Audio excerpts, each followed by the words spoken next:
तो बेसिकली आज हम करेंगे प्लांट ग्रोथ एंड डेवलपमेंट। ठीक है, basically you have already studied the organisation of flowering plant in chapter 5। ठीक है, तो बेसिकली जो फ्लावरिंग प्लांट की ऑर्गेनाइजेशन है वो हमने किस में पढ़ी है, चैप्टर नंबर 5 में, मॉर्फोलॉजी वाले में। Have you ever thought about where how the structure like root, stem and seed rise? ठीक है, that to in an orderly sequence. You are by now aware of term seed, seedling, plantlet, mature plant. You have also seen about that the trees continue to increase in height over a period of time. ठीक है, basically जो tree की जो height है वो एक particular time तक ही बढ़ती है। However, the leaves, flower and fruit of the tree not only have limited dimension but also appear and fall periodically and sometimes repeatedly. Basically जो लीफ, फ्लावर और फ्रूट है वो क्या करते हैं, फॉल करते रहते हैं और दोबारा दोबारा आते रहते हैं। ठीक है, तो why does vegetative phase precede flowering in plant? Basically जो वेजिटेटिव फेज है वो फ्लावरिंग से पहले क्यों आता है? All plant organ are made up of variety of tissue. Is there any relationship between the structure of cell, tissue and organ and the function they perform? Basically ये सारे क्या हैं, ये क्वेश्चंस है जो हम इस चैप्टर में क्लियर करेंगे। Can the structure and the function of this be altered? All cell of the plant are descendant of the zygote. Basically सारी के सारी सेल्स क्या है, जाइगोट से बनी है। ठीक है, तो the question is then why and how they different structural and functional attributes. Basically अगर सारी की सारी जाइगोट से बनी है तो वो उसके फंक्शनल और स्ट्रक्चरल एट्रीब्यूट्स उनके अंदर क्या है, मतलब उनके अंदर डिफरेंसेस क्यों हैं। तो development is sum of two processes, that is growth and differentiation. Basically development क्या है, ग्रोथ और डिफरेंशिएशन का सम है। ठीक है, to begin with it is essential and sufficient to know that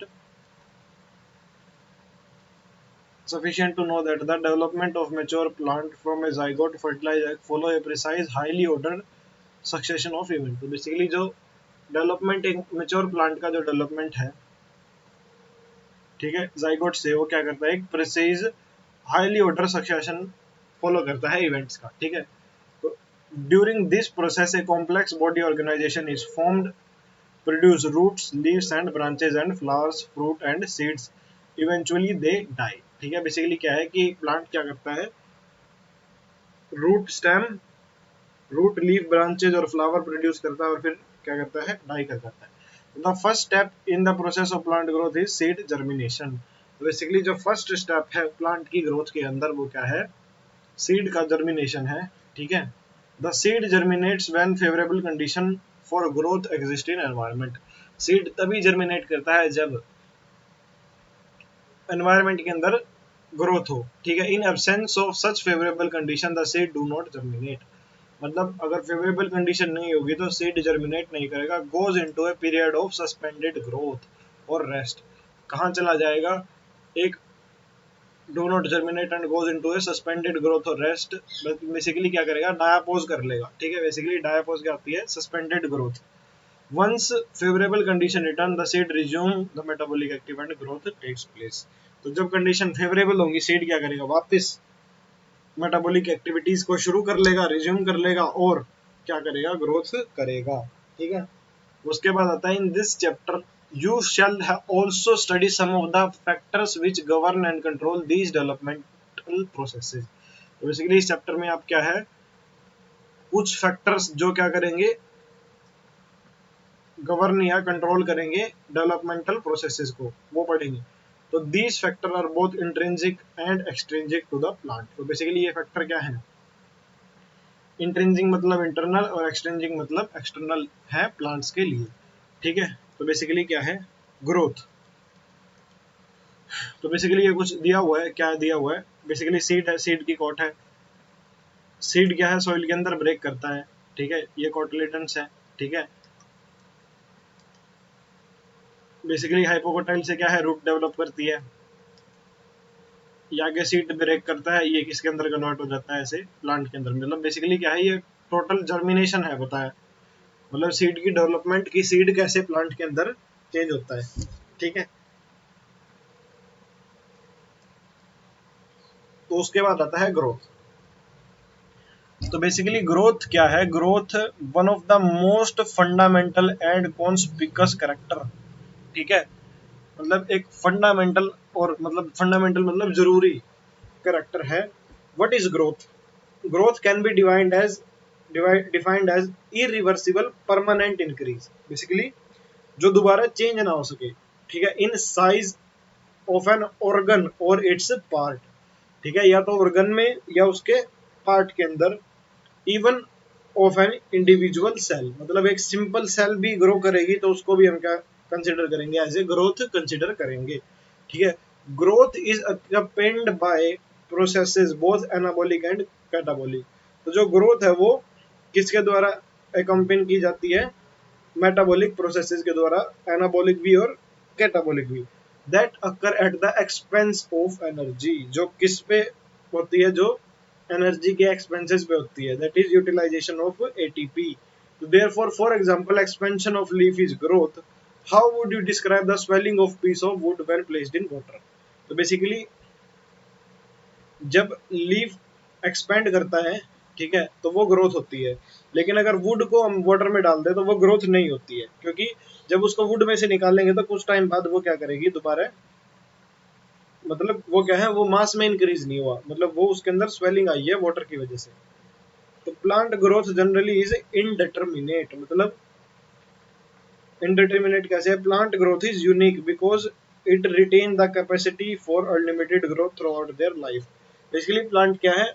unlimited growth show करते हैं, ठीक है, मतलब वो थ्रू आउट लाइफ, जब तक वो जिंदा रहते हैं तब तक वो ग्रो करते रहते हैं। तो this ability of plant is due to presence of meristem at certain location. तो बेसिकली ये किस वजह से है? ये मेरिस्टेम्स की वजह से है।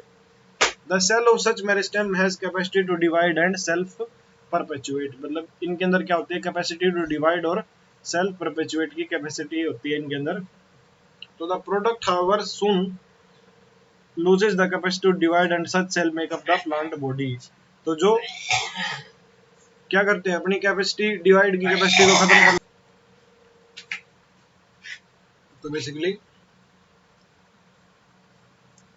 the form of growth wherein the new cell are being added to the plant body by activity of meristem is called as open form of growth। तो बेसिकली जिसके अंदर रेगुलरली न्यू सेल, मतलब continuously throughout life cells activity show करती है meristem, उसको क्या बोलते हैं? Open form of growth. What would happen if the meristem ceases to divide, ठीक है, डज दिस एवर हैपन?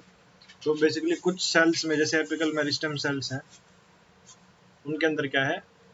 एक टाइम के बाद मेरिस्टेम डिवाइड नहीं करती, ठीक है। तो बेसिकली प्लांट की लेंथ कुछ टाइम तक ही ग्रो करती है, लेकिन उसकी गर्थ जो लेटरल मेरिस्टेम से होती है वो थ्रू आउट लाइफ करती है। तो in chapter you have studied about root apical meristem and shoot apical meristem, you know that they are responsible for primary growth of plant. तो बेसिकली ये क्या करते हैं? प्राइमरी ग्रोथ करते हैं।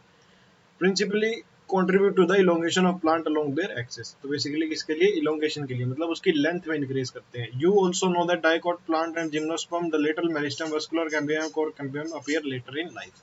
तो बेसिकली जो प्लांट है, जैसे डाइकोट है, जिम्नोस्पर्म है, ठीक है, उनके अंदर क्या है? लेटरल मेरिस्टेम प्रेजेंट होते हैं, जैसे वस्कुलर कैम्बियम और कोर कैम्बियम, ठीक है।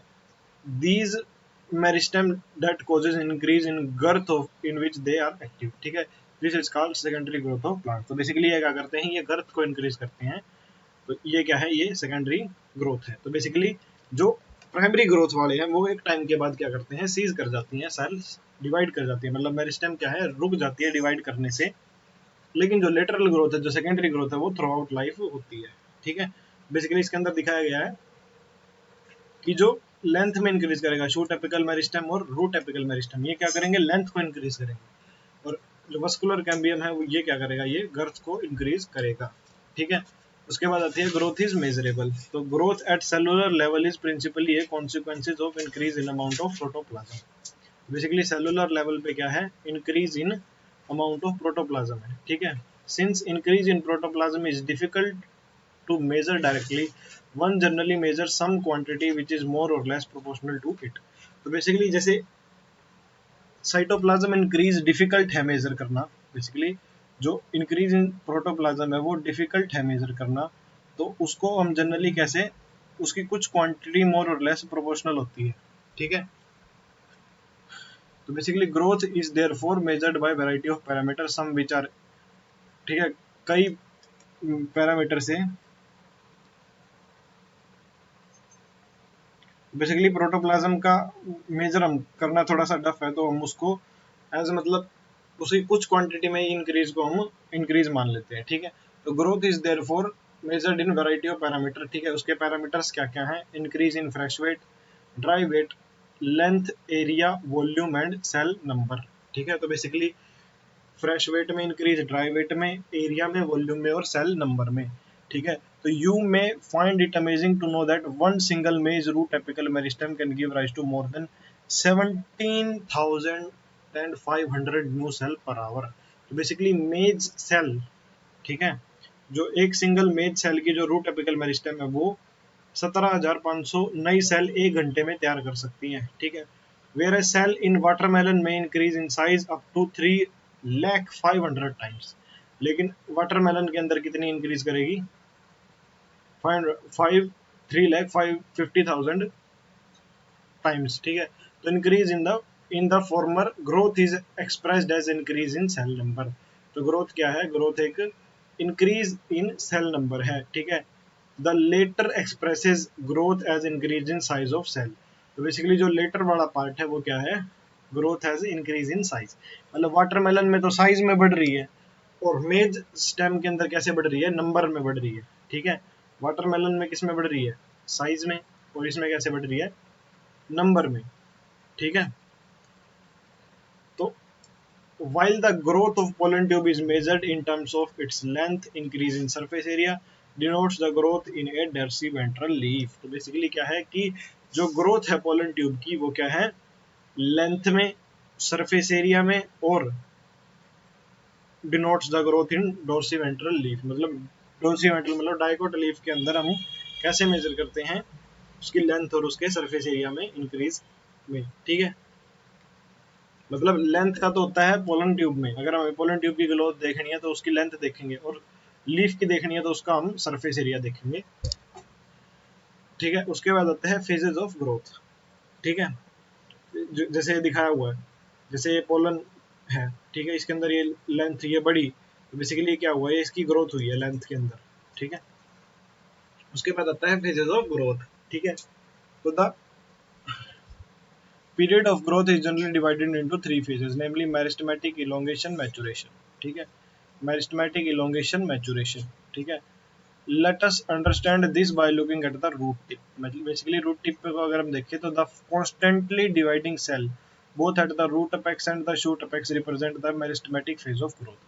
तो बेसिकली जो सेल्स रूट अपेक्स और शूट अपेक्स पे प्रेजेंट होती है वो क्या शो करती है? वो meristematic phase of growth show करती है, ठीक है। तो the cell in this region are rich in protoplasm. तो बेसिकली जो सेल होती है वो क्या होती है? रिच इन प्रोटोप्लाज्म होती है। Possesses large conspicuous nuclei. इनके अंदर क्या प्रेजेंट होता है? लार्ज कॉन्स्पिकस न्यूक्लियाई प्रेजेंट होता है, ठीक है। बेसिकली जो मेरिस्टेमेटिक सेल है उनके अंदर प्रोटोप्लाज्म ज्यादा होता है, ठीक है। तो their cell walls are primary in nature and thin. Basically कैसी होती है? प्राइमरी होती है, थिन होती है और सेलुलोसिक होती है, with abundant plasmodesmatal connection. Basically उनके अंदर क्या होते हैं? प्लाज्मोडेस्मेटल कनेक्शंस बहुत ज्यादा प्रेजेंट होते हैं, ठीक है। तो the cells are proximal just next away from the tip. Basically proximal का मतलब क्या है? कि टिप से बस आगे ही, ठीक है, टू द मेरिस्टेमेटिक जोन, ठीक है। तो represent the phase of elongation. तो बेसिकली वो क्या रिप्रेजेंट करती हैं? फेज ऑफ इलोंगेशन रिप्रेजेंट करती हैं। increased vacuolation, cell enlargement, and new cell wall deposition are the characteristic of the cells in this phase। मतलब phase of elongation में क्या क्या है? कि सेल एनलार्जमेंट, वैक्यूलाइजेशन मतलब वैक्यूल का बनना, और न्यू सेल वॉल डिपोजिशन क्या है? इसकी करेक्टरिस्टिक है। Further away from the apex that is more proximal to the phase of elongation lies the portion of axis which is undergo phase of maturation। उसके बाद आता है phase of maturation। आपने 5th chapter में भी पढ़ा होगा रूट वाले में, जैसे रूट अपेक्स होता है, ठीक है। उसके बाद क्या आता है? डिवीजन वाला फेज आता है, मेरिस्टेमेटिक जोन आता है, मतलब मेरिस्टेमेटिक फेज आता है। उसके बाद क्या आता है? ठीक है, उसके बाद इलोंगेशन वाला फेज आता है, और उसके बाद क्या आता है? मैचुरेशन वाला फेज आता है, ठीक है। तो बेसिकली इसमें क्या है? Cell of this zone attain their maximum size in terms of wall thickening and protoplasm. ठीक है, protoplasmic modification. Most of the tissue of cell type have studied in chapter 6 represent this phase. तो basically जो maturation phase वाले हैं इसके सारे tissue वगैरह हमने 6 चैप्टर में पढ़ लिए एनाटॉमी इन फ्लावरिंग प्लांट में। उसके बाद आता है ग्रोथ रेट्स। तो बेसिकली ग्रोथ रेट्स कैसे कैसे हैं, तो basically the increased growth rate per unit time is termed as growth rate. मतलब टाइम के साथ अगर हम ग्रोथ को रिलेट कर देते हैं, बेसिकली टाइम के साथ हम ग्रोथ को कंबाइन कर देते हैं, तो वो क्या होता है, ग्रोथ रेट होता है। ठीक है, तो दस the rate of growth can be expressed mathematically. Basically जो ग्रोथ का रेट है उसको हम मैथमेटिकली एक्सप्रेस कर सकते हैं। ठीक है, एन ऑर्गेनिज्म और a part of the organism can produce more cell in a variety of ways. तो बेसिकली एक ऑर्गेनिज्म, ठीक है, या एक पार्ट ऑफ ऑर्गेनिज्म क्या है, बहुत सारी सेल अलग अलग तरीके से बना सकता है। ठीक है, तो बेसिकली इसमें दो दो दो वेज हैं, अरिथमेटिक और ज्योमेट्रिक। तो basically the growth rate shows increase that में अरिथमेटिक और ज्योमेट्रिक। बेसिकली ग्रोथ रेट दो तरीके से होता है, एक अरिथमेटिक और एक ज्योमेट्रिक। तो the growth rate, the arithmetic growth following mitotic cell division, only one daughter cell continue to divide while other differentiate and matures। तो बेसिकली अरिथमेटिक ग्रोथ में क्या होगा कि जो माइटोटिक सेल है वो एक डॉटर सेल ही करेगी और क्या करेगी, दूसरी क्या करेगी, डिफरेंशिएट करेगी और मैच्योर करेगी। ठीक है, the simplest expression of arithmetic growth is exemplified by root elongation at a constant rate, example 15.5। Basically इसके अंदर एक कांस्टेंट लीनियर ग्रोथ शो हुई है। On plotting the length of the organ against time linear curve is obtained. Basically एक linear curve हमें मिलेगा। ठीक है, तो mathematically it is represented by this equation, basically LT is equal to L naught plus RT। basically Y is equal to mx plus c, straight line equation है। ठीक है, और R क्या है इसमें, R क्या है इसका, R इसका स्लोप है। ठीक है, और किसके किसके अगेंस्ट है, हाइट ऑफ प्लांट और टाइम के बीच की। तो बेसिकली इसके अंदर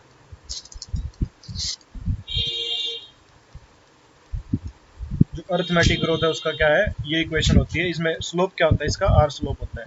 ठीक है, तो let us now see that what happens in the geometric growth. Basically geometric का मतलब ही क्या है, जो स्क्वायर के फॉर्म में इंक्रीज करे। ठीक है, जो पावर में इंक्रीज करे। ठीक है, तो in most system initial growth is slow, that is lag phase. ठीक है, मतलब जो स्टार्टिंग की फेज है वो क्या करेगी, वो स्लो होगी। ठीक है, जो इनिशियल जो ग्रोथ होगी वो क्या होगी, स्लो होगी।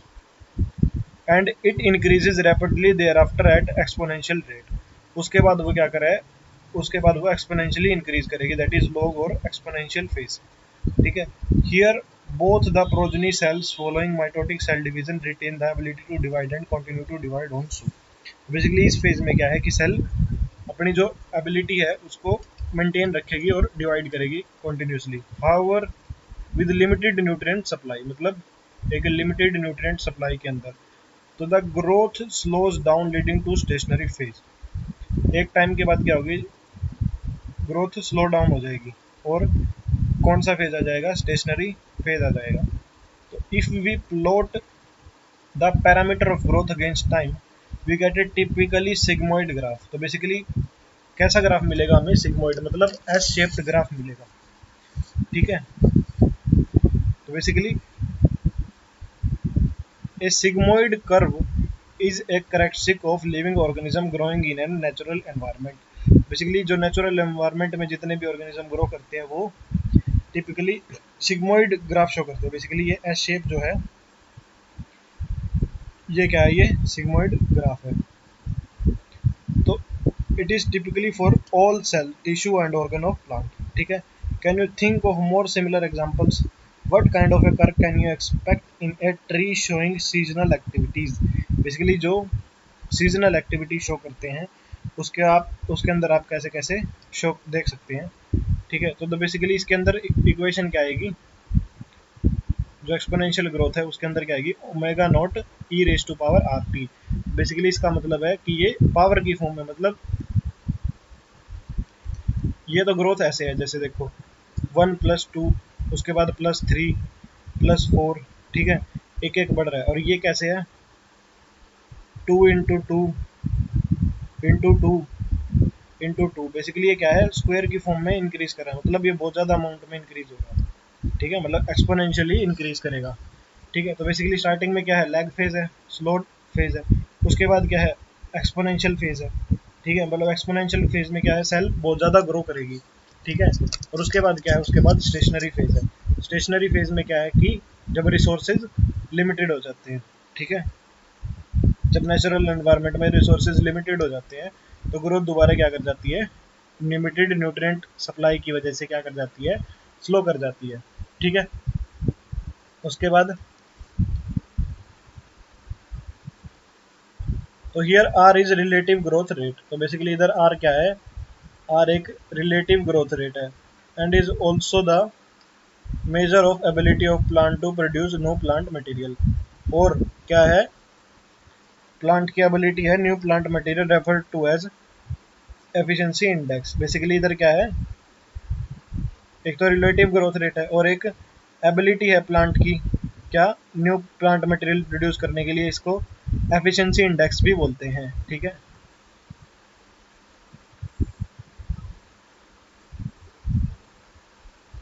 ठीक है, उसके बाद hence the final size is omega 1 depends on the initial size that is omega 0, ठीक है।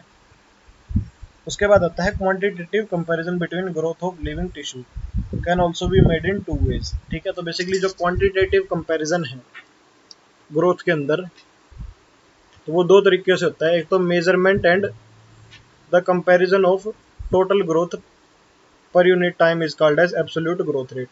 तो बेसिकली इसमें पहले तो होता है मेजरमेंट और कंपैरिजन टोटल ग्रोथ का पर यूनिट टाइम के हिसाब से, ठीक है, इसको क्या बोलते हैं हम, एब्सोल्यूट ग्रोथ रेट बोलते हैं। और दूसरा कैसे होता है, the growth of the given system per unit time expressed as common basis. और ग्रोथ सिस्टम की कैसे, per unit time expressed on common basis, ठीक है। एक तो जो एब्सोल्यूट इंक्रीज हुआ है, ठीक है, that is per unit initial parameter is called as relative growth rate. और दूसरा कैसा होता है, दूसरा रिलेटिव ग्रोथ रेट, मतलब उसकी जो इनिशियल जो उसका पैरामीटर था, मतलब इनिशियल जो उसका साइज था, इनिशियल जो उसका पैरामीटर साइज या नंबर था, उसके रिलेटिव में कितना ग्रोथ रेट हुआ। एक तो एब्सोल्यूट हम मानेंगे और एक रिलेटिव मानेंगे। तो in figure 15 2 leaves A and B are drawn that are of different sizes but show absolute increase in an area in given time of a given leaf A1 and B1. However, one of them shows much higher relative growth. Which one and why? तो basically इसके अंदर देखो आप, comparison देखो, ठीक है। तो basically ये क्या है, ये लीफ 5 सेंटीमीटर से कितना हो गया, 5 सेंटीमीटर से ये 10 सेंटीमीटर हो गया। तो बेसिकली जो एब्सोल्यूट ग्रोथ है वो कितना है, वो 5 का है। ये कितना हो गया, 50 से कितना हो गया, 55 पे हो गया, ठीक है। तो बेसिकली इसके अंदर एब्सोल्यूट ग्रोथ कितना है, इसके अंदर भी 5 का है। लेकिन अगर हम कंपैरिजन करें, ठीक है, तो बेसिकली इसका कितना इंक्रीज हुआ है, 5 का इंक्रीज हुआ है। टोटल कितना था, ठीक है, टोटल 5 था, ठीक है। तो बेसिकली इंटू 100, तो बेसिकली ये क्या हो गया, ये 100% इंक्रीज कर गया साइज में, ठीक है। लेकिन इसका कितना था, इसका 5 इंक्रीज हुआ और 50 ये था। और इसका कितना इंक्रीज हुआ है, 10%। तो बेसिकली रिलेटिव में तो ये सिर्फ ये 100% इंक्रीज कर गया, मतलब ये, और ये कितना इंक्रीज किया, सिर्फ 10%, क्योंकि इसका जो इनिशियल साइज था वो बहुत ज़्यादा था इसकी ग्रोथ के कंपैरिजन में। तो ये रिलेटिव ग्रोथ है। और एब्सोल्यूट ग्रोथ क्या है, दोनों की सेम है। एब्सोल्यूट ग्रोथ दोनों की क्या है, 5 है, सेम है, ठीक है। उसके बाद आता है कंडीशन फॉर ग्रोथ। तो बेसिकली ग्रोथ की कंडीशन क्या है, why do you not try to write down and what you think are necessary condition for growth. Basically हमें दिस लिस्ट में है water, oxygen, nutrient as very essential element for growth. तो basically इस list के अंदर water, oxygen और nutrients, मतलब essential elements के अंदर जो हमें ग्रोथ के लिए रिक्वायर्ड होते हैं। तो the plant cell grow in size by cell enlargement. तो जो प्लांट सेल है वो कैसे ग्रो करती है? सेल एनलार्जमेंट के through, which in turn require water. ठीक है, बेसिकली सेल एनलार्जमेंट में हमें वाटर की रिक्वायरमेंट होती है। ठीक है, तो basically turgidity of cell help in extension of growth. Basically जो सेल की टर्जिडिटी है, ठीक है, वो किस में हेल्प करती है? ग्रोथ में। ठीक है, तो 10 plant growth and further development is intimately linked to the water status of the plant. तो बेसिकली जो प्लांट ग्रोथ और जो फर्दर डेवलपमेंट है वो किसके साथ लिंक्ड है? वो वाटर स्टेटस के साथ लिंक्ड है। ठीक है, प्लांट के। तो water also provide the medium for enzymatic activities. ठीक है, जो वाटर है वो क्या है? एंजाइमेटिक एक्टिविटी का मीडियम भी प्रोवाइड करता है, जो किसके लिए रिस्पॉन्सिबल है? जो ग्रोथ के लिए रिक्वायर्ड है, नीडेड है। ठीक है, oxygen help in releasing metabolic energy essentially for growth activities. तो जो ऑक्सीजन है वो किसके लिए? मेटाबॉलिक एनर्जी को रिलीज करने के लिए एसेंशियल होती है। किसके लिए? ग्रोथ एक्टिविटीज के लिए। ठीक है, तो न्यूट्रिएंट्स, मैक्रो और micro essential elements are required by plant for synthesis of protoplasm act as a source of energy. तो जैसे न्यूट्रिएंट्स हैं मैक्रो और माइक्रो, ठीक है, न्यूट्रिएंट्स हैं जैसे मैक्रो है, माइक्रो न्यूट्रिएंट है, वो क्या है? एसेंशियल एलिमेंट्स हैं। ठीक है, जो कि ग्रोथ के लिए रिक्वायर्ड है, जैसे synthesis of protoplasm act as a source of energy. Basically ये क्या है? एक एनर्जी का सोर्स का काम करते हैं। ठीक है, जो भी मैक्रो और माइक्रो न्यूट्रिएंट्स हैं। बेसिकली माइक्रो न्यूट्रिएंट्स तो एंजाइम्स वगैरह में काम आते हैं। ठीक है, एक्टिवेटर होते हैं बहुत सारे एंजाइम्स के और एलिमेंट्स के। ठीक है, तो बेसिकली मैक्रो क्या है? जैसे कार्बोहाइड्रेट है वो डायरेक्ट एनर्जी के लिए यूज होते हैं। तो in addition every plant organism has an optimum temperature range best suited for growth. Basically एक ऑप्टिमम टेम्परेचर रेंज होता है जो कि बेस्ट सूट करता है ग्रोथ के लिए। Any deviation from this range could be detrimental to its survival. तो बेसिकली वो क्या है? उसकी सर्वाइवल को अफेक्ट करता है। ठीक है, तो environmental signals such as light, ठीक है, एनवायरमेंटल सिग्नल जैसे light, gravity also affect certain phases. ठीक है, that is stages of growth. Basically क्या है? जो एनवायरमेंटल सिग्नल है जैसे लाइट है, ग्रेविटी है, वो भी क्या करते हैं? ग्रोथ के फेजेस को अफेक्ट करते हैं। ठीक है, तो बेसिकली इसके बाद आता है डिफरेंशिएशन, डी डिफरेंशिएशन एंड री डिफरेंशिएशन। ठीक है, तो बेसिकली ये क्या है? सारी कंडीशंस ऑफ ग्रोथ है। ठीक है, तो इसमें मेन इंपॉर्टेंट क्या था?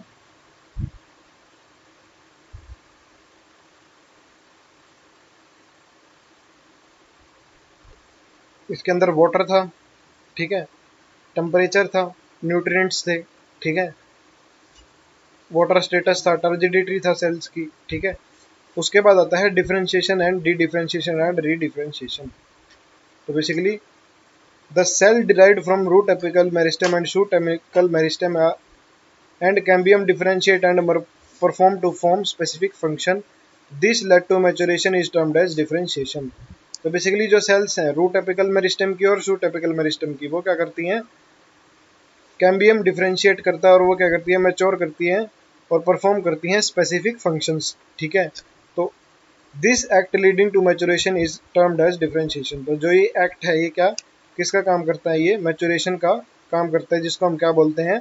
डिफरेंशिएशन बोलते हैं। तो during differentiation cell undergo few to major structural changes both in their cell wall and protoplasm. तो बेसिकली डिफरेंशिएशन के दौरान क्या है? सेल क्या करती हैं? कुछ मेजरल स्ट्रक्चरल चेंजेस करती है। ठीक है, कुछ मेजर स्ट्रक्चरल चेंजेस करती है उनकी सेल वॉल में और उनके प्रोटोप्लाज्म में। ठीक है, for example to form a tracheary element the cell would lose their protoplasm. मतलब ट्रैकरी एलिमेंट्स बनाने के लिए सेल को अपना प्रोटोप्लाज्म लूज करना पड़ेगा। बेसिकली ये कुछ स्ट्रक्चरल चेंजेस हैं उसके सेल वॉल के अंदर और प्रोटोप्लाज्म के अंदर। जैसे ट्रैकरी एलिमेंट्स के अंदर प्रोटोप्लाज्म प्रेजेंट नहीं होता तो उनको क्या करना पड़ता है? जिस सेल को वो बनना है तो उसको वो चीजें लूज करनी पड़ेगी, ठीक है। तो they also develop a very strong elastic and lignocellulosic cell wall.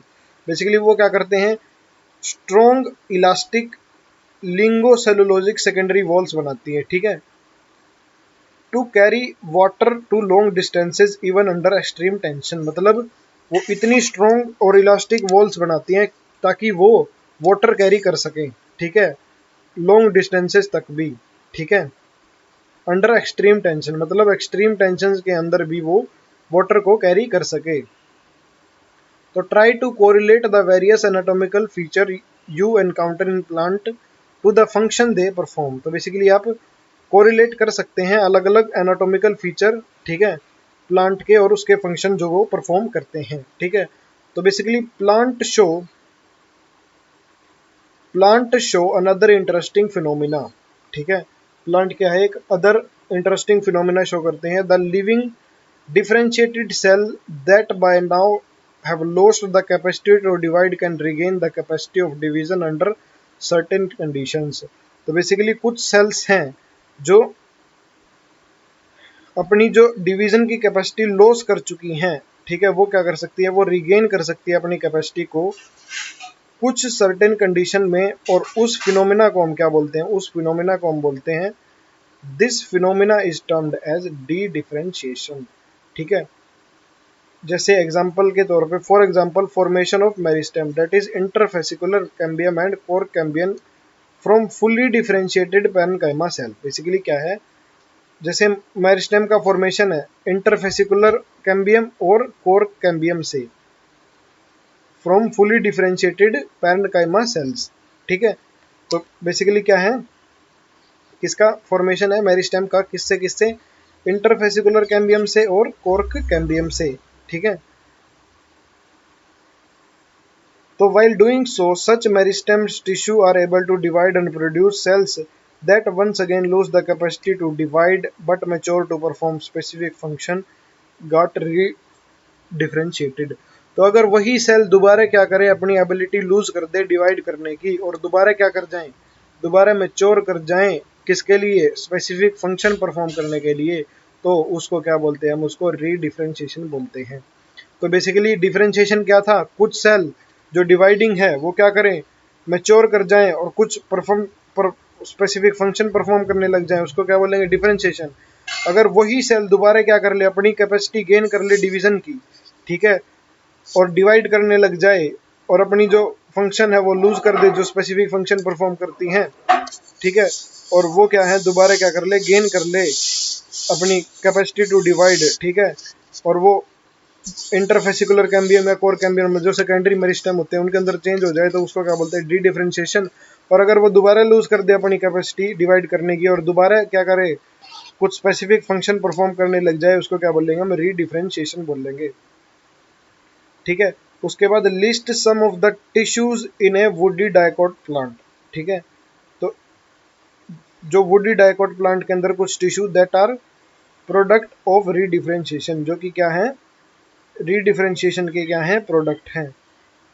How would you describe the tumour, ठीक है, what would you call the parenchyma cell that are made to divide under controlled laboratory condition during plant tissue culture. तो basically आप एक tumour को कैसे define करोगे, ठीक है, what would you call the parenchyma cell that are made to divide under controlled laboratory condition, मतलब जो कंट्रोल्ड लेबोरेटरी कंडीशन के अंदर पैरेन्काइमा सेल्स बनाई गई है प्लांट टिश्यू कल्चर के अंदर। तो recall in section 15.1 we have mentioned that the growth in plant is open. Basically जो ग्रोथ है प्लांट के अंदर वो क्या है, ओपन है। इट कैन बी इनडिटर्मिनेट और डिटर्मिनेट, मतलब वो मतलब अनलिमिटेड भी हो सकती है और लिमिटेड भी हो सकती है। Now we may say that even differentiation in plant is open. Basically जो डिफरेंशिएशन है वो प्लांट के अंदर वो भी ओपन है, क्योंकि because cells tissue arising out of the same meristem have different structure at maturity, मतलब सेम मेरिस्टेम से जो सेल टिश्यू बनते हैं वो डिफरेंट स्ट्रक्चर एक्वायर कर लेते हैं मेच्योरिटी के बाद, ठीक है। तो the final structure at maturity of cell tissue is also determined by the location of the cell within. तो बेसिकली जो फाइनल स्ट्रक्चर है मेच्योरिटी के बाद सेल का वो कौन डिटरमाइन करता है, ठीक है, वो कौन डिटरमाइन करता है? उसकी लोकेशन डिटरमाइन करती है। For example, cells positioned away from root apical meristem differentiate as root cap cells. तो बेसिकली जो सेल पोजीशन होती है रूट एपिकल मेरिस्टेम से, वो डिफरेंशिएट करती है as a root cap cells, ठीक है। While those pushed to the periphery mature as epidermis. लेकिन जो पेरिफेरी की तरफ पुश कर दी जाती है वो क्या है? मैच्योर करती है एज एपिडर्मिस। तो can you add a few more example of the open differentiation correlating the position of the cell to its position in an organ? तो बेसिकली क्या आप कुछ और एग्जांपल ऐड कर सकते हो ओपन डिफरेंशिएशन के, जो कि पोजीशन ऑफ सेल और उसकी पोजीशन ऑर्गन के अंदर क्या है वो डिफाइन करे, ठीक है। तो बेसिकली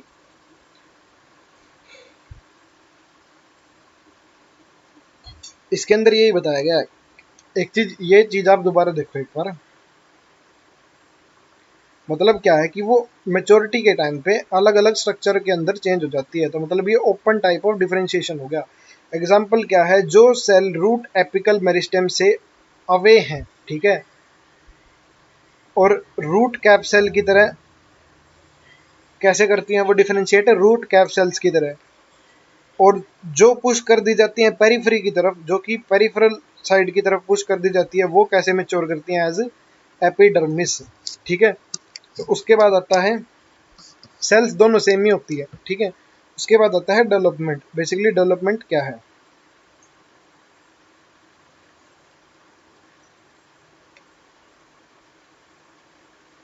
तो development is a term that includes all the changes that an organism go through during its life from germination of seed to senescence। Basically germination से लेके सेनेसेंस तक का जो फेज है उसको क्या बोलते हैं? लाइफ साइकिल का डेवलपमेंट बोलते हैं। Diagrammatic representation of the sequence of the process which constitute the development of cell of a higher plant is given in figure 15.8। It is also applicable to tissues and organ. तो basically ये tissue और organ के लिए भी applicable है, ठीक है।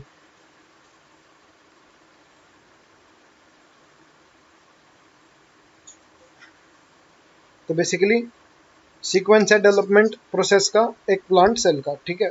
Basically इसके अंदर क्या है? सेल डिवीजन होगा, मेरिस्टेमेटिक सेल है, ठीक है। प्लाज्मेटिक ग्रोथ होगी, फिर वो क्या करेगी?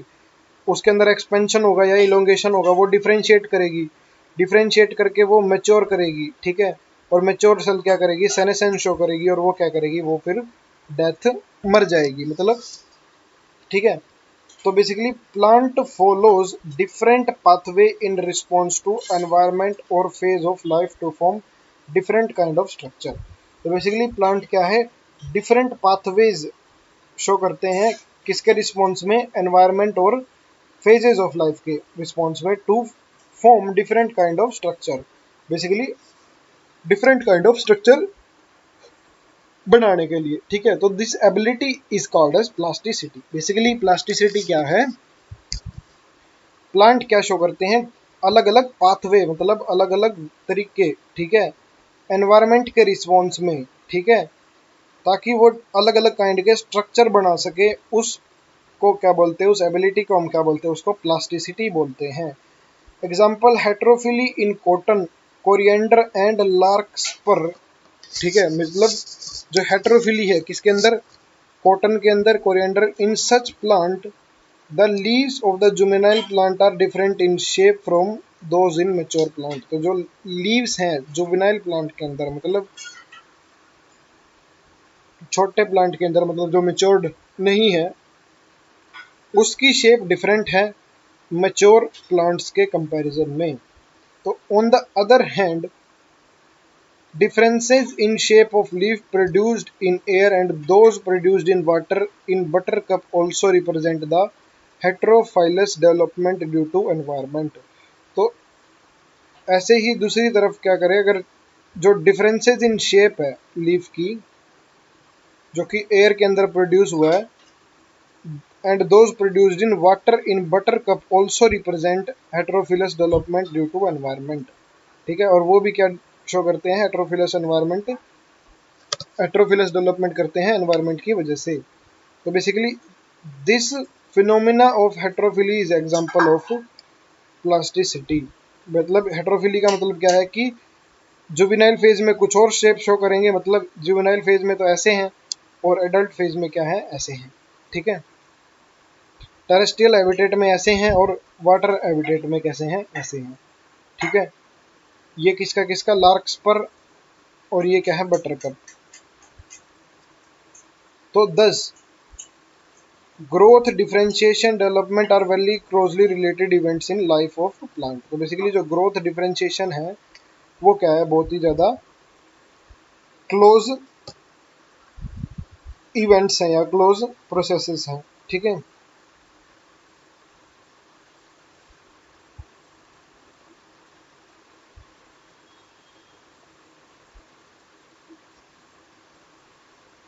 मतलब क्लोज इवेंट्स है। तो broadly development is considered as sum of growth and differentiation.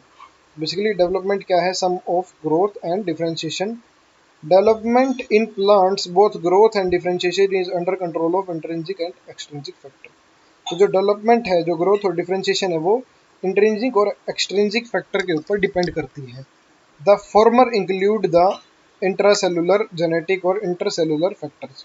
तो बेसिकली जो इंट्रिंसिक फैक्टर है उसके अंदर जेनेटिक और इंटरसेलुलर फैक्टर है, जैसे और chemical such as plant growth, while the later include the light, temperature, water, oxygen and nutrition.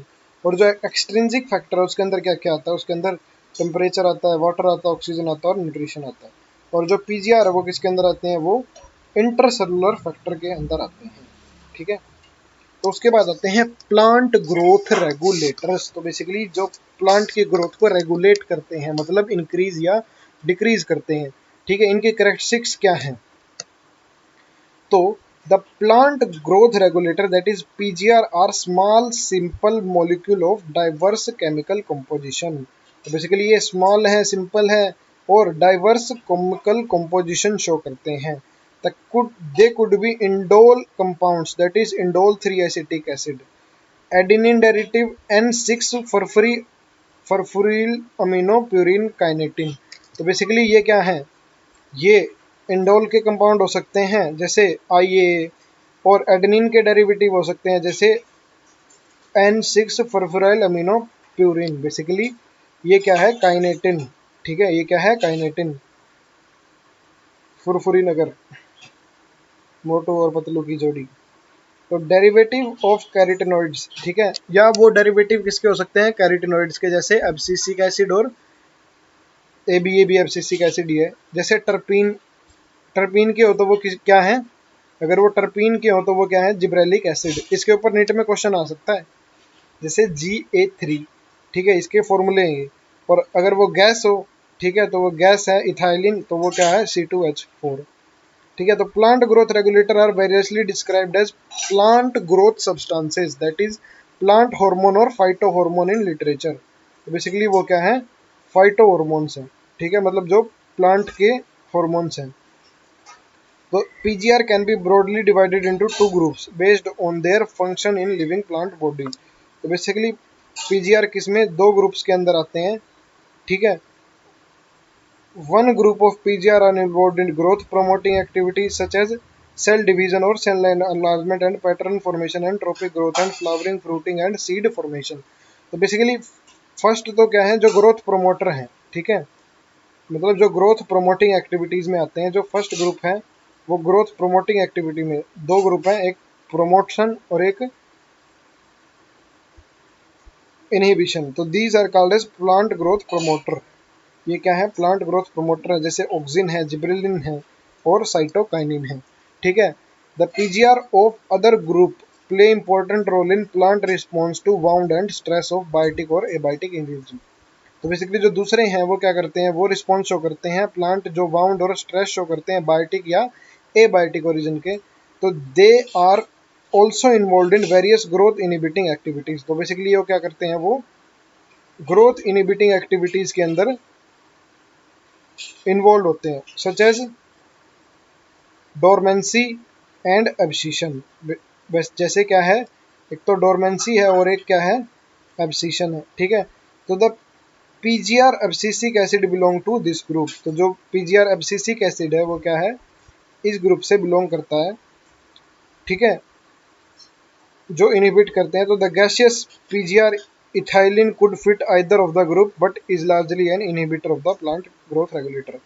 तो जो इथाइलिन है, ठीक है, वो क्या है, वो प्रमोटर भी है और वो इनहिबिटर भी है, लेकिन वो लार्जली क्या है, लार्जली वो इनहिबिटर है। बेसिकली वो मेजरली क्या शो करता है, वो इनहिबिशन शो करता है, लेकिन वो प्रमोटर भी है, ठीक है।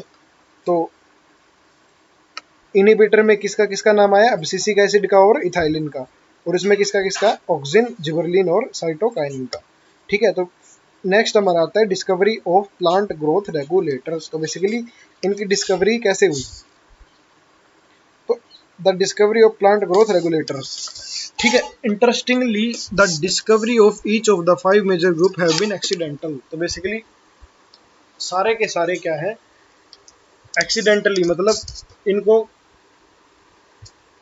इनके ऊपर कोई डिस्कवरी नहीं चल रही थी, बस ये एक्सीडेंटली क्या है, डिस्कवर हुए हैं।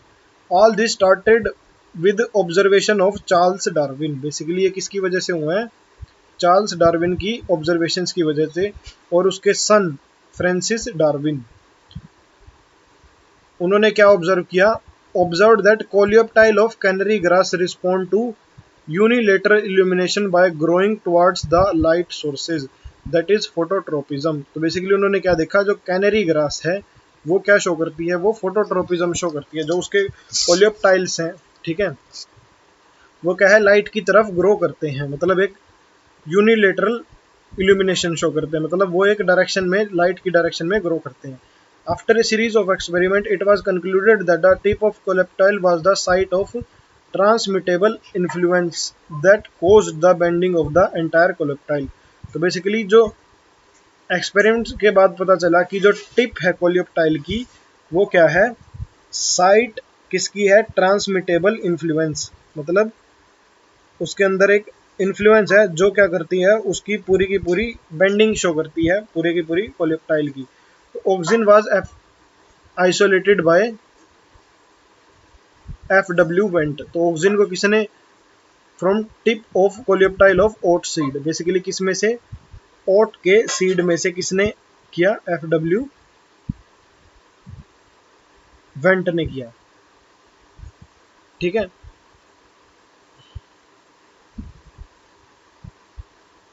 तो जो टिप है कोलियोप्टाइल की, उसके अंदर क्या प्रेजेंट होता है, ऑक्सिन प्रेजेंट होता है, ठीक है। उसके बाद आया the bakanae foolish seedling disease of rice seedling. Basically जो बैकने फुलिश सीडलिंग है, ठीक है, जो क्या है, राइस की डिसीज है, was caused by fungal pathogen that is Gibberella fujikuroi E Kurosawa. तो बेसिकली जो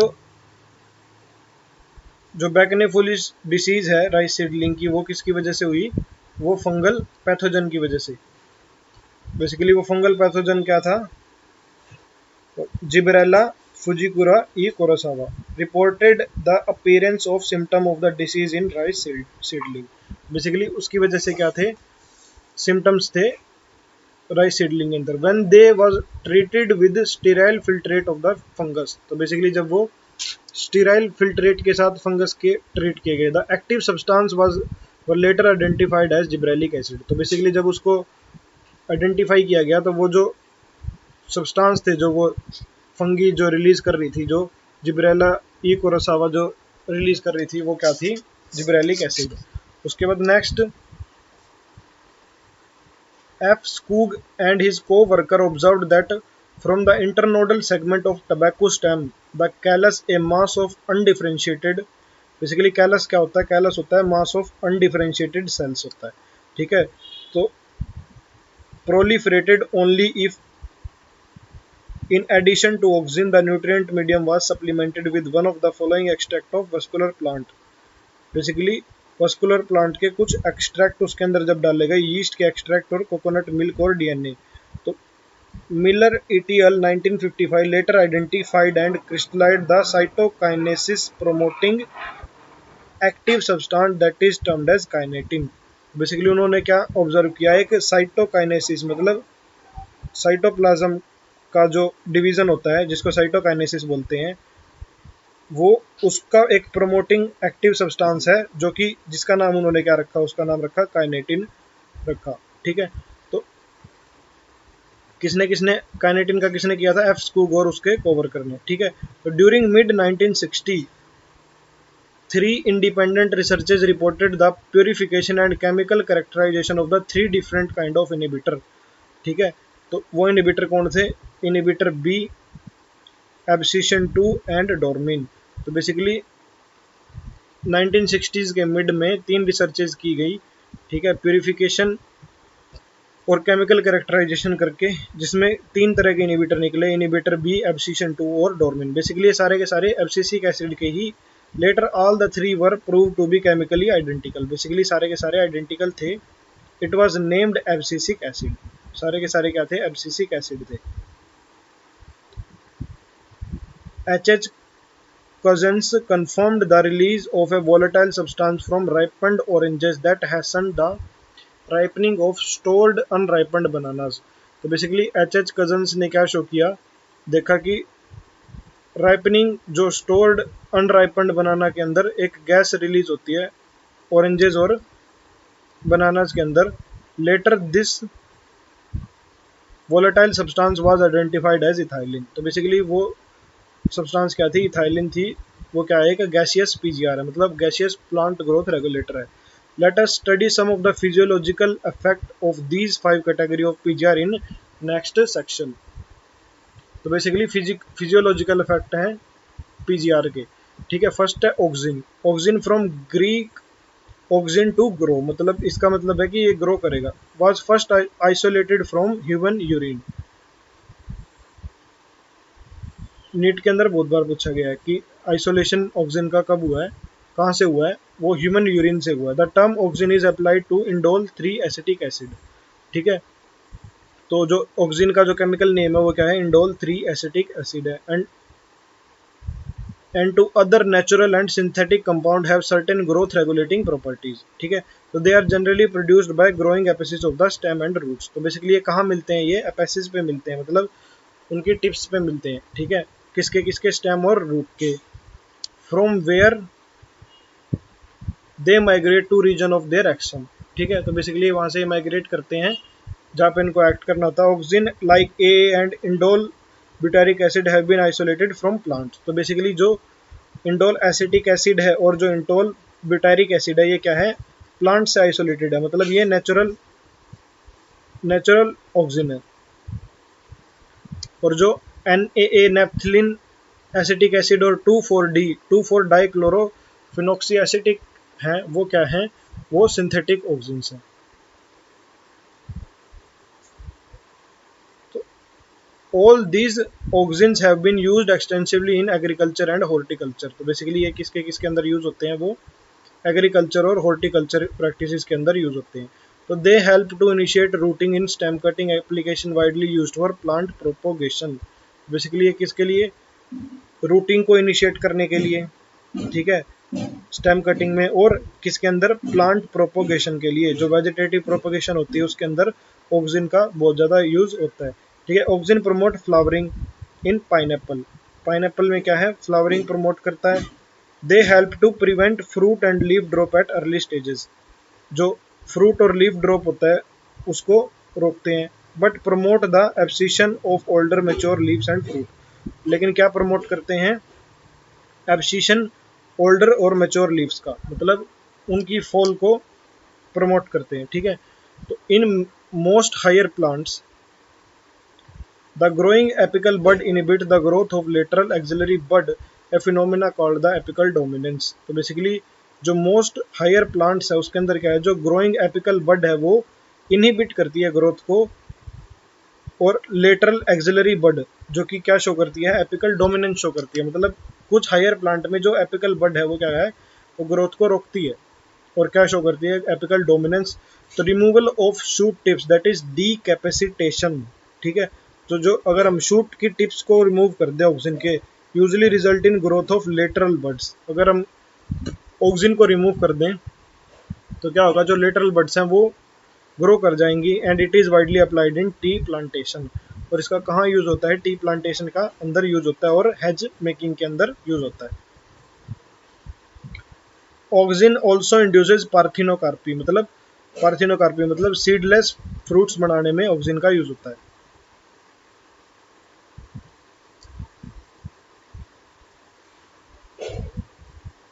example tomato, they are widely used in herbicide. Herbicide में कौन सा यूज होता है? 2,4 dichlorophenoxy acetic, widely use to kill dicotyledonous weeds. ठीक है, किसके लिए यूज होता है? डाइकोट वीड को। And does not affect mature monocot plant. ठीक है, और किसको अफेक्ट नहीं करता? मेच्योर मोनोकोट प्लांट को अफेक्ट नहीं करता। It is use to prepare weed free lawns by gardeners. Basically अगर हमें वीड फ्री लॉन्स बनाने हैं, मतलब वीड क्या होती हैं? अनवांटेड प्लांट्स होते हैं। अगर हमें उनसे फ्री गार्डन प्रिपेयर करने हैं तो उसमें ऑक्सिन का यूज होगा। Auxin also control xylem differentiation and helps in cell division. और ये क्या करता है? ये जाइलम डिफरेंशिएशन करता है और सेल डिवीजन में हेल्प करता है। ठीक है, तो ये सारे क्या थे? ये सारे ऑक्सिन के बेनिफिट्स और उसके फिजियोलॉजिकल रोल्स जो वो प्लांट की अंदर शो करता है। ठीक है, उसके बाद हमारा नेक्स्ट जो हमारा आता है वो क्या आता है? नेक्स्ट उसके बाद हमारा क्या आता है? साइटोकाइनिन पीजीआर आता है। ठीक है, ओ जिबरलिन आता है, सॉरी। बेसिकली जिबरलिन भी एक अनदर काइंड ऑफ प्रोमोटरी पीजीआर है, मतलब ये भी क्या करता है? ग्रोथ को प्रमोट करता है। There are more than 100 gibberellin, total 100 से ज़्यादा जिबरलिन है। Reported widely different organism such as fungi और हायर प्लांट्स। फंगी और हायर प्लांट्स के अंदर टोटल 100 से भी ज़्यादा जिबरलिन है। They are denoted as GA1, GA2, GA3। ठीक है, तो एंड सो ऑन। तो however gibberellic acid GA3 was one of the first gibberellin to be discovered and remains the most intensively studied form. सबसे important line जिसके ऊपर question आएगा, GA3 क्या है? जिब्रेलिक एसिड जो है वो क्या है? GA3 है। ठीक है, और यही सबसे पहले डिस्कवर हुई थी और इसके बाद भी यही सबसे ज़्यादा क्या है? स्टडी की गई है। ठीक है, उसके बाद क्या है? All GAs are acidic. सारे के सारे जो GA हैं वो क्या है? एसिडिक हैं। जब एसिड पीछे आ गया तो एसिडिक तो ऑब्वियसली होंगे, जिब्रेलिक एसिड। ठीक है, they produce a wide range of physiological responses. ये क्या शो करते हैं? फिजियोलॉजिकल रिस्पॉन्सेज शो करते हैं प्लांट के अंदर। Their ability to cause an increase in length of axis is use to increase the length of grape stalks. Basically इनके अंदर क्या होती है? एक्सिस की लेंथ इंक्रीज करने की कैपेबिलिटी होती है। क्या करती है ये? एक्सिस की लेंथ इंक्रीज करने की कैपेबिलिटी होती है। जैसे, और इनका किस में यूज़ किया जाता है? जो ग्रेप्स की स्टॉक्स है उनको इंक्रीज करने में इनका यूज़ किया जाता है। तो gibberellin causes fruit like apple to elongate and improve its shape. तो जैसे एप्पल वगैरह है उसको इलोंगेट करना है तो उसके लिए हम क्या यूज़ करेंगे? उसके लिए हम जिबरलिन यूज़ करेंगे। They also delay senescence. Gibberellin क्या करते हैं? जिबरलिन सेनेसेंस को डिले करते हैं। Senescence, thus the fruit can be left on the tree longer so as to extend the market period। तो बेसिकली अगर हमें जैसे कुछ फ्रूट्स हैं, सीजनल फ्रूट्स हैं, तो उसको अगर हमें ज़्यादा देर तक ट्री के ऊपर रखना है तो उसके ऊपर हमें क्या डालना पड़ेगा? उसके ऊपर हमने क्या डालना पड़ेगा? उसके ऊपर हमें जिबरलिन डालना पड़ेगा। तो GS3 use to speed up the malting process in brewing industry. ठीक है, GA3 किसके अंदर यूज होता है? ब्रीविंग इंडस्ट्री, मतलब जो अल्कोहल बनाने वाली इंडस्ट्री है, जो बीवरेजेस वगैरह बनाती है उसके अंदर इसका यूज़ होता है। ये क्या करती है? ये माल्टिंग को क्या कर देती है? स्पीड अप कर देती है। ठीक है, sugar cane store carbohydrate as sugar in their stem.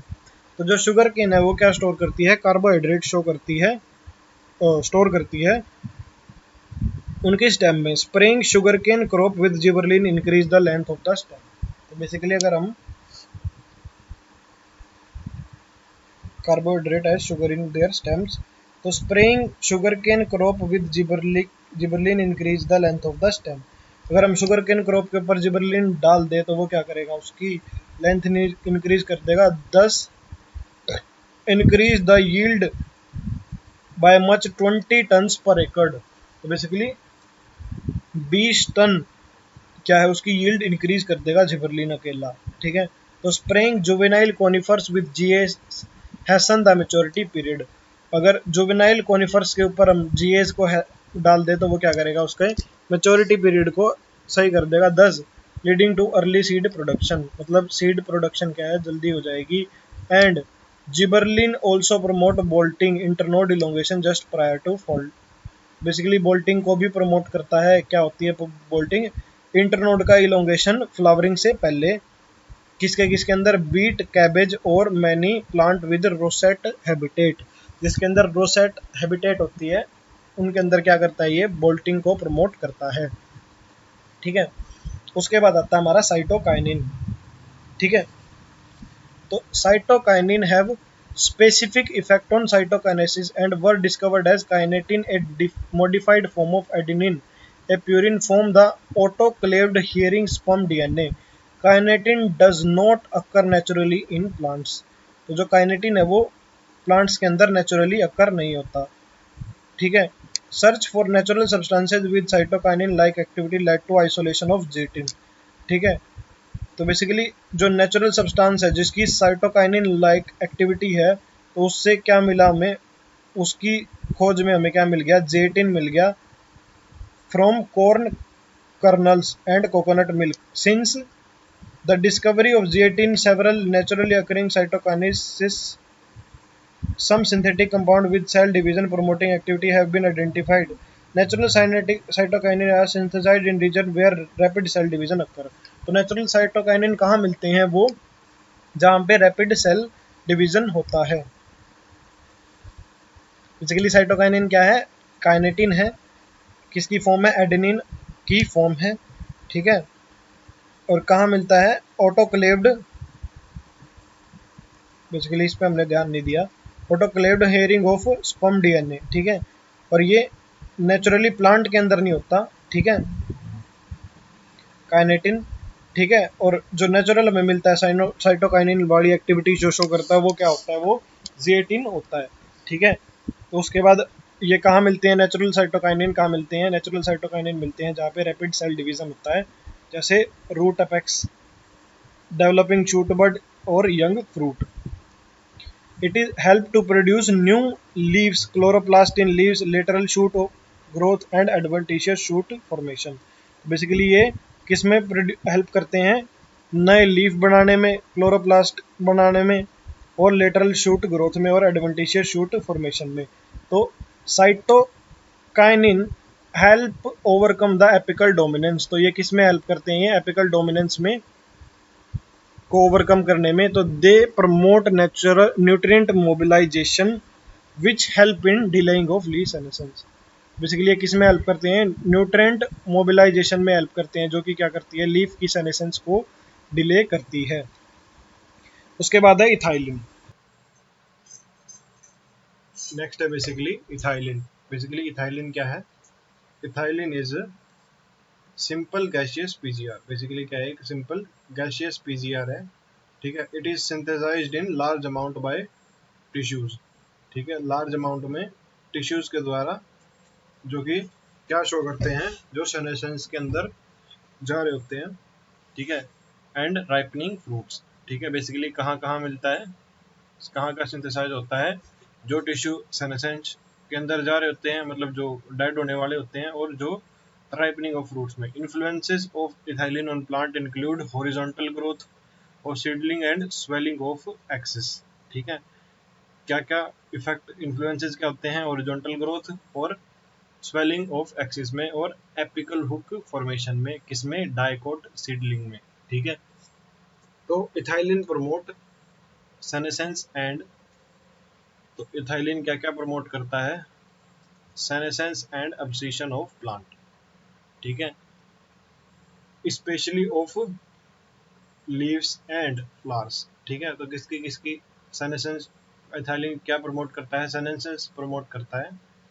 ठीक है, और अब्सिशन ऑफ प्लांट ऑर्गन्स। ठीक है, तो ethylene is highly effective in fruit ripening. क्या है? हाईली इफेक्टिव है किसमें? फ्रूट राइपनिंग में। It enhances the respiration rate. ठीक है, जो रेस्पिरेशन रेट है उसको एनहेंस करता है ड्यूरिंग राइपनिंग ऑफ फ्रूट्स। ठीक है, तो this rise in rate of respiration is called as respiratory climatic. ठीक है, तो जो ये राइज है रेट का, ठीक है, जो ये rise of rate of respiration है, ये क्या है, रेस्पिरेटरी क्लाइमेटिक। ये क्या है, रेस्पिरेटरी क्लाइमेटिक। ठीक है, तो ethylene breaks seed and bud dormancy. ठीक है, इथाइलिन क्या करता है, सीड और बड की डोरमेंसी को ब्रेक करता है। ठीक है, initiate germination in peanut seed and sprouting of potato tubers. ठीक है, क्या करता है, इनिशिएट करता है जर्मिनेशन, ठीक है, पीनट सीड के अंदर और स्प्राउटिंग ऑफ पोटैटो ट्यूबर्स। ठीक है, इथाइलिन प्रमोट रैपिड इंटरनोड और petiole elongation in deep water. Ethylene क्या प्रमोट करता है, रैपिड इंटरनोड और पिटियोल इलोंगेशन, किसमें, डीप वाटर राइस प्लांट में। ठीक है, it helps leaves and upper part of shoot to remain above water. ठीक है, तो ये क्या करता है, लीफ और जो अपर पार्ट है, लीफ और जो अपर पार्ट ऑफ शूट है उसको वाटर से अबव रखने की कोशिश करता है। तो ethylene also promotes root growth and root hair formation. ठीक है, और क्या प्रमोट करता है इथाइलिन, इथाइलिन प्रमोट करता है root growth and root hair formation, thus helping the plant to increase their absorption surface. ठीक है, और क्या करता है, प्लांट को उसके एब्जॉर्प्शन सरफेस को इंक्रीज करने में हेल्प करता है। ठीक है, ethylene is used to initiate flowering for synchronising fruit set in pineapples. ठीक है, किसके अंदर यूज होता है, इनिशिएट फ्लावरिंग और synchronising fruit set in pineapple. ठीक है, किसमें, फ्रूट सेट पाइनएप्पल में उसका सिंक्रोनाइजेशन में। ठीक है, it also induce flowering in mango. ठीक है, और क्या इंड्यूस करता है, मैंगो के अंदर फ्लावरिंग इंड्यूस करता है। Since ethylene regulates so many physiological processes, it is the one of the most widely used PGR. ठीक है, जो इथाइलिन है क्या है, मोस्ट वाइडली यूज्ड पीजीआर है। ठीक है, बेसिकली ये फिजियोलॉजिकल प्रोसेसेस को रेगुलेट करता है, तो इस वजह से इसको क्या है, मोस्ट वाइडली यूज्ड पीजीआर है, किसके अंदर, एग्रीकल्चर के अंदर। ठीक है, तो the most widely used compound as source of ethylene is इथीफेनॉन, इथीफोन। ठीक है, तो बेसिकली जो मोस्ट कॉमन कॉमनली यूज्ड है वो क्या है, इथीफोन। ठीक है, जो एग्रीकल्चर में यूज होता है। Ethephon is aqueous solution readily absorbed and transported within plant and release ethylene slowly. ठीक है, ये क्या करता है, इथाइलिन स्लोली स्लोली रिलीज करता है।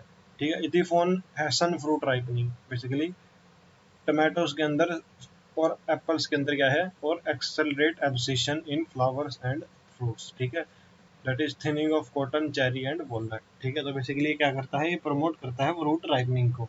ठीक है, it promotes female flower in cucumber. ठीक है, क्या प्रमोट करता है, फीमेल फ्लावर को प्रमोट करता है कुकुम्बर में, thereby increasing the yield. Basically अगर फीमेल फ्लावर को प्रमोट करेगा तो यील्ड इंक्रीज करेगा। ठीक है, उसके बाद क्या है, अब्सिसिक एसिड। अब्सिसिक एसिड क्या है, इनहिबिटर। ठीक है, ये इनहिबिटर भी है और प्रोमोटर भी है। ठीक है, ये अब्सिशन का भी काम करता है और ये फ्रूट राइपनिंग में भी, मतलब ये प्रोमोट का भी काम करता है। ठीक है, abscisic acid, as mentioned earlier, abscisic acid was discovered from its role in regulating abscission and dormancy. ठीक है, मतलब ये एब्सिशन और डोरमेंसी की रेगुलेशन में, but like other PGRs it also has other wide range effects on plant growth। ठीक है, इसके क्या है, वाइड रेंज इफेक्ट है प्लांट ग्रोथ और डेवलपमेंट पे। ठीक है, it acts as a general plant growth inhibitor. ठीक है, ये कैसे काम करती है, एक जनरल प्लांट ग्रोथ इनहिबिटर का काम करती है, and an inhibitor of plant metabolism. ठीक है, और एक इनहिबिटर जो कि क्या इनहिबिट कर रहा है, प्लांट के मेटाबॉलिज्म को इनहिबिट करता है। ठीक है, ABA inhibit seed germination. ABA क्या इनहिबिट करता है, सीड जर्मिनेशन इनहिबिट करता है। ABA stimulate closure of stomata. ठीक है, क्या क्या स्टिमुलेट करता है, स्टोमेटा का closure, and increase the tolerance of plant to various kind of stress. ठीक है, और क्या इंक्रीज करता है टॉलरेंस किसका, प्लांट का, वेरियस काइंड ऑफ स्ट्रेसेस के अराउंड, ठीक है। Therefore it is called as stress hormone. Basically ये क्या है, ये एक स्ट्रेस हार्मोन है, ठीक है। तो अब सिसिक एसिड क्या है, एक स्ट्रेस हार्मोन है। ABA play important role in seed development, ठीक है। एबीए किसमें हेल्प करता है, सीड डेवलपमेंट, मैचुरेशन और डोरमेंसी के अंदर, ठीक है। तो एबीए किसमें हेल्प करता है, seed development, maturation and dormancy. By inducing dormancy, ABA help seed to withstand desiccation and other factors unfavorable for growth. Basically, ABA help seed to withstand desiccation. Basically, desiccation से बचाता and other factors unfavorable for growth. तो जो factor growth के लिए unfavorable है, उनसे भी बचाता है। तो in most situations, ABA act as antagonist to GA. तो basically, ABA और GA बेसिकली एंटागोनिस्ट है किसका, जीए का। बेसिकली जिबरेलिन एसिड का जो उल्टा काम है, ठीक है, वो क्या करेंगे, एबीए करेंगे। तो we may summarise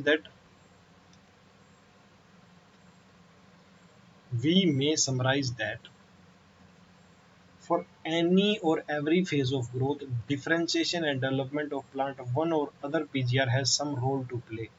such role could be complementary or antagonistic, ठीक है, and this could be individual or synergistic. Basically कि अलग अलग पीजीआर प्लांट पे अलग अलग रोल शो करते हैं, वो कॉम्प्लीमेंट्री भी हो सकता है, वो एंटागोनिस्टिक भी हो सकता है, मतलब वो उसको कॉम्प्लीमेंट भी कर सकता है, वो उसको इनहिबिट भी कर सकता है, वो इंडिविजुअलिस्टिक भी हो सकता है, मतलब इंडिविजुअल भी हो सकता है और सिनर्जिस्टिक भी हो सकता है।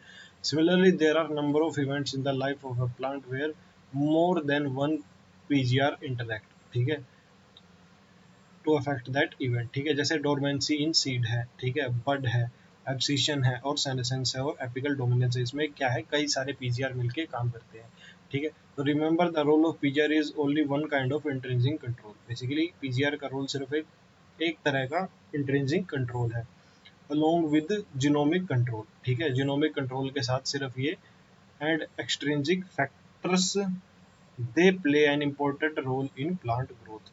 तो जो एक्सट्रिंसिक फैक्टर्स हैं, क्या है, एक्सट्रिंसिक फैक्टर्स हैं, वो क्या है, एक इम्पोर्टेंट रोल प्ले करते हैं किसमें, प्लांट ग्रोथ के अंदर, ठीक है, और डेवलपमेंट के अंदर, ठीक है। Many of the extrinsic factors such as temperature and light and control plant growth and development via PGR. तो कई सारे जो एक्सट्रिंसिक फैक्टर्स हैं, जैसे टेम्परेचर है, लाइट है, कंट्रोल प्लांट ग्रोथ और डेवलपमेंट वाया पीजीआर। तो some of such events could be, ठीक है, vernalisation, flowering, dormancy, seed germination and plant movement, ठीक है। तो इसमें से क्या क्या इवेंट्स हो सकते हैं, वर्नलाइजेशन हो सकता है, फ्लावरिंग हो सकता है, डोरमेंसी हो सकता है, सीड जर्मिनेशन हो सकता है और प्लांट मूवमेंट हो सकता है, ठीक है। तो जो कुछ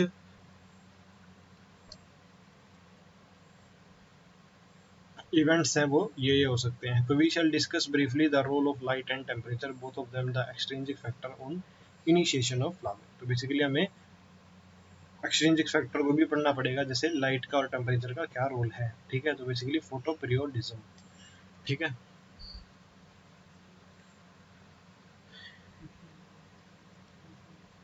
It has been observed that some plant require a periodic exposure to light to induce flowering, ठीक है। तो बेसिकली कुछ प्लांट्स को एक पीरियोडिक एक्सपोजर चाहिए लाइट का टू इंड्यूस फ्लावरिंग, ठीक है। It is also seen that such plant are able to measure the duration of exposure to light. Basically वो प्लांट्स क्या है, मेजर कर सकते हैं किसका, लाइट का duration. For example some plant require the exposure of light for a period exceeding a well defined critical duration। Basically उनको एक क्रिटिकल ड्यूरेशन से ज़्यादा क्या है, लाइट का एक्सपोजर चाहिए होता है, ठीक है। While other must be expose to light for a period less than this, ठीक है। लेकिन जो दूसरे हैं उनको क्या है, लाइट कम एक्सपोज चाहिए उस क्रिटिकल ड्यूरेशन से before flowering is initiated in them, ठीक है। मतलब एक तरह के प्लांट को तो क्रिटिकल ड्यूरेशन से ज़्यादा चाहिए, एक तरह के प्लांट को क्रिटिकल ड्यूरेशन से कम चाहिए, ठीक है। तो former is called as long day plants, जिसको ज़्यादा चाहिए वो क्या है, लॉन्ग डे प्लांट्स, और जिनको कम चाहिए वो क्या है, शॉर्ट डे प्लांट्स, ठीक है। तो the critical duration is different for different plants. There are many plants, however, where there is no such correlation between exposure to the light duration and the induction of flowering response, ठीक है। तो बेसिकली कुछ जो critical duration है वो क्या है, हर प्लांट की अलग अलग है, और कईयों में तो क्या है, एक्सपोजर और लाइट का जो exposure to light duration, exposure to light duration and induction of flowering response का कोई भी कोरिलेशन नहीं है, मतलब लाइट का कोई इफेक्ट नहीं है उनकी फ्लावरिंग के ऊपर, बेसिकली लाइट का कोई इफेक्ट नहीं है उनकी फ्लावरिंग के ऊपर। तो बेसिकली उन प्लांट्स को क्या बोलते हैं, हम उनको डे न्यूट्रल प्लांट्स बोलते हैं। तो such plants are called as day neutral plants. It is now also known that not only the duration of light period but the duration of dark period is equal important। तो basically जो duration किसकी, dark period की है, वो भी क्या है, equal ही important है, ठीक है। बेसिकली ये लॉन्ग डे प्लांट्स हैं, ठीक है। ये क्या है, क्रिटिकल फोटो पीरियड के ऊपर कोई फ्लावरिंग नहीं शो करते, और जो लॉन्ग डे है ये वो क्रिटिकल फोटो पीरियड के ऊपर शो करते हैं फ्लावरिंग, और जो शॉर्ट डे प्लांट्स है वो क्रिटिकल फोटो पीरियड के नीचे शो करते हैं, ठीक है। और जो डे न्यूट्रल प्लांट होते हैं वो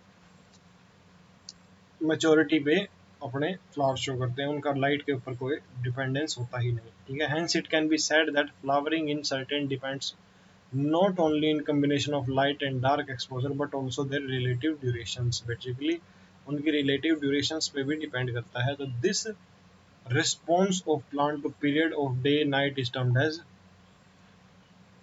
photoperiodism। basically जो ये response है plant का period of day night, इसको क्या बोलते हैं हम, photoperiodism बोलते हैं। it is also interesting to note that while shoot apex modify themselves into flowering apex prior to flowering, they by themselves cannot perceive photo periods, ठीक है। तो बेसिकली ये भी एक इंटरेस्टिंग है कि शूट अपेक्स मॉडिफाई देमसेल्फ, मतलब जो शूट अपेक्स है वो अपने आप को क्या करती हैं, मॉडिफाई करती हैं फ्लावरिंग अपेक्स में। जो शूट अपेक्स है वो मॉडिफाई करती है अपने आप को फ्लावरिंग अपेक्स में prior to flowering, they that is shoot apex of plant by themselves and cannot perceive photo period, ठीक है। तो basically the sites of perception of light duration are the leaves. It has been hypothesized that there is hormonal substance that is responsible for flowering। तो basically जो shoot apex है, मतलब जो shoot से related जो अपेक्सेस हैं, तो शूट के जो अपेक्स है मतलब जो शूट की टिप है वो क्या है, फ्लावरिंग के अंदर चेंज हो जाती है, ठीक है, by themselves and can not perceive photo period. तो फिर वो क्या है, फोटो पीरियड को परसीव नहीं करती। बेसिकली शूट एपिकल मेरिस्टम किसमें, फ्लावरिंग में चेंज हो जाता है, तो वो फिर दोबारा फोटो पीरियड्स के हिसाब से अपने आप को चेंज नहीं करती। The site of perception of light are the leaves. Basically जो लाइट के अगेंस्ट, लाइट और डार्क के अगेंस्ट जो परसेप्ट करेगा, मतलब जो रिस्पॉन्स करेगा वो क्या है, सिर्फ लीव्स है, ठीक है। It has been hypothesized that the hormonal substance that is responsible for flowering, ठीक है। तो बेसिकली एक hormonal substance है जो क्या है, लाइट के अगेंस्ट एक्शन शो करता है, मतलब जो फ्लावरिंग शो करता है। तो this hormonal substance migrate from leaf to shoot apex for inducing flowering only when the plants are exposed to the necessary inductive photoperiod। तो बेसिकली वो क्या है, वो ऑक्सिन है, ठीक है। तो जो फ्लावरिंग इंड्यूस करता है हार्मोनल सब्सटेंस, ठीक है। उसके बाद नेक्स्ट आता है हमारा वर्नलाइजेशन, ठीक है। तो basically vernalisation, there are plants for which flowering is either quantitatively or qualitatively dependent on exposure to low temperature. Basically either quantitatively or qualitatively किस पे डिपेंड करती हैं, एक्सपोजर टू लो टेम्परेचर, ठीक है। तो the phenomena is termed as, ठीक है, vernalisation. It prevents precocious reproductive development late in the growing season, enables the plant to have sufficient time to reach maturity। Basically ये क्या है, plant को sufficient time देते हैं मेच्योरिटी तक reach करने का, ठीक है। enables the plant to have sufficient time to reach maturity, ठीक है। vernalization refers specially to the promotion of flowering by period of low temperature। बेसिकली vernalization क्या है, promotion of flowering by period of low temperature. Basically flowering को थोड़ा सा promote करना low temperature की वजह से, ठीक है। तो some important food plants wheat and barley rye have two kinds of variety, ठीक है। बेसिकली जैसे वीट बार्ले राई है, इसकी दो तरह की वैरायटी होती है, एक विंटर वैरायटी और एक स्प्रिंग वैरायटी, ठीक है। तो the spring variety are normally planted in the spring and come to flower and produce grain before the end of the growing season. तो जो स्प्रिंग वैरायटी है वो स्प्रिंग में ही उगाई जाती है, ठीक है, और वो ग्रोइंग सीजन के एंड तक में क्या है, फ्लावरिंग शो कर देती है, ठीक है। लेकिन जो विंटर वेराइटीज है वो क्या है, वो भी स्प्रिंग के अंदर प्लांट की जाती है, ठीक है, and would normally fail to flower or producing mature grain within a span of flowering season, hence they are planted in autumn, ठीक है। अगर वो स्प्रिंग में लगा दी जाए, ठीक है, जो विंटर वेराइटीज है अगर वो स्प्रिंग में लगा दी जाए तो वो फेल कर जाती हैं फ्लावरिंग करने में, ठीक है। अगर उनको, तो इसी वजह से उनको किसमें, ऑटम में क्या है, प्लांट किया जाता है, ठीक है। They germinate and over winter come out to a small seedling, ठीक है। तो बेसिकली वो जर्मिनेट करती है और एक स्मॉल सीडलिंग निकल के आता है विंटर में, and resume growth in the spring and are harvested usually around mid summer, ठीक है। और वो कब हार्वेस्ट की जाती हैं, वो मिड समर के टाइम पे हार्वेस्ट की जाती है। तो basically another example of vernalization is seen in biennial plants. तो बेसिकली जो अलग, बेसिकली वर्नलाइजेशन क्या है, फ्लावरिंग का टेम्परेचर डिपेंडेंट होना, मतलब आइदर क्वालिटेटिवली और क्वांटिटेटिवली। बेसिकली अगर प्लांट अपने आप में चेंजेस शो करे, ठीक है, मतलब प्रमोशन ऑफ फ्लावरिंग करे लो टेम्परेचर की वजह से, तो वो क्या है, वो वर्नलाइजेशन है, ठीक है। तो बेसिकली एक अलग एग्जांपल क्या है, बाइनियल प्लांट्स का एग्जांपल है। तो basically biennial plants are monocarpic plants, ठीक है, that normally flower and die in second season. Basically क्या है, बाइनियल प्लांट्स हैं वो मोनोकार्पिक प्लांट है, वो क्या है, वो नॉर्मली फ्लावर या डाई कर जाते हैं सेकंड सीजन में। जैसे शुगर बीट है, कैबेज है, कैरेट है, वो क्या है, इसके कुछ एग्जांपल है कॉमन बाइनियल, ठीक है। तो the subjecting the growing biennial plant to cold treatment stimulate a subsequent photo periodic flowering response. Basically अगर ग्रोइंग बाइनियल प्लांट को हम कोल्ड ट्रीटमेंट दें तो वो क्या है, एक subsequent periodic flowering response show करेगा, मतलब वो एक फ्लावरिंग रिस्पॉन्स शो करेगा, मतलब वो अपने फ्लावरिंग में चेंज शो करेगा। तो बेसिकली वही क्या है, वो वर्नलाइजेशन है, ठीक है।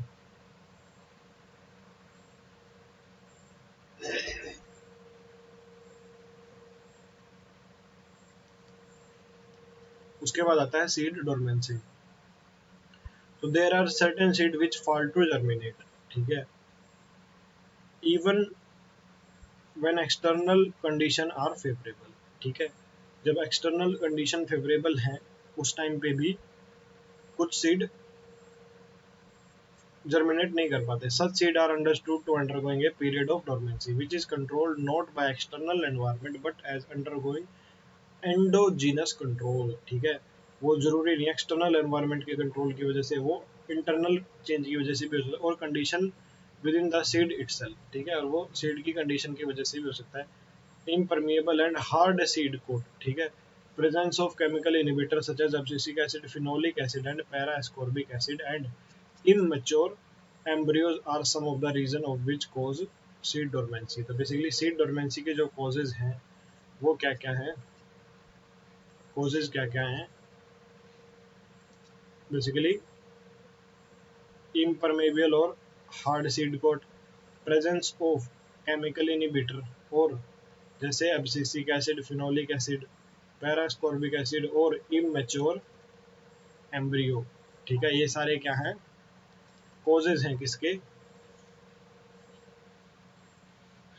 ये सारे कोजेज किसके हैं, सीड डोरमेंसी के।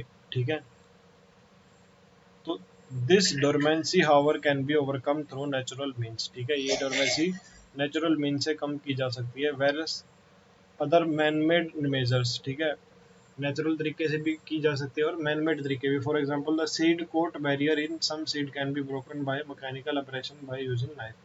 ठीक है, तो अगर सीड कोट हार्ड है तो उसको हम बेसिकली नाइफ से काट के, मैकेनिकल ऑपरेशन से काट के उसको ठीक कर सकते हैं, और सैंड पेपर और विगरस शेकिंग। ठीक है, मतलब उसको विगरसली शेक कर दे। In nature these abrasion are caused by microbial action, और नेचर में ये एब्रेशन है किसकी वजह से होते हैं, माइक्रोबियल एक्शन की वजह से होते हैं। And passes through digestive tract of animal. ठीक है, बेसिकली जब एनिमल्स खाते हैं सीड्स को, तो बेसिकली उनके डाइजेस्टिव ट्रैक्ट में क्या है, इनके एब्रेशन होते हैं।